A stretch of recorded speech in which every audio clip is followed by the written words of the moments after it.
আজকে বিকেলের নাস্তা পুঁই শাকের পাকোড়া। যাদের বাচ্চারা ছোট ছোট বাচ্চারা শাক খেতে চায় না, আপনারা বিভিন্ন রকম শাক দিয়ে পাকোড়া বানিয়ে দিতে পারেন বিকালে।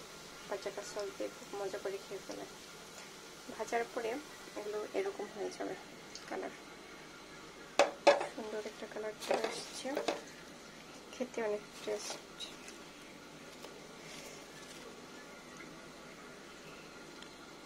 ওকে, সবাই ভালো থাকবেন, আল্লাহ হাফেজ। পরে একদিন রেসিপিটা দিয়ে দেবো, একদম সহজ উপকরণে, বেশি কিছু না। শাক, আমি মুখে বলে দিচ্ছি, শাক, পেঁয়াজ, কাঁচামরিচ, লবণ, এই কয়েকটা সহজ, বেসন, এই কয়েকটা সহজ উপকরণ দিয়ে সুন্দর পাকোড়া, স্বাস্থ্যকর খাবার হয়ে যাচ্ছে। সাথে আপনি শাক খাওয়াতে পারছেন। আপনি আরেকটু রিচ করতে চাইলে আপনি সাথে মুরগি ছোট ছোট পিস করে দিতে পারেন। ওটাও বাচ্চারা পুষ্টিকর হবে এবং বাচ্চারা মজা করে খাবে, ওটাও পুষ্টিকর, এটাও পুষ্টিকর, দুটোই পুষ্টিকর। সহজ উপায়ে এটা করা যায়। আর কেউ চিকেন দিয়ে খেতে চাইলে চিকেন দেওয়া যায়। ওকে, ভালো থাকবেন, আল্লাহ হাফেজ।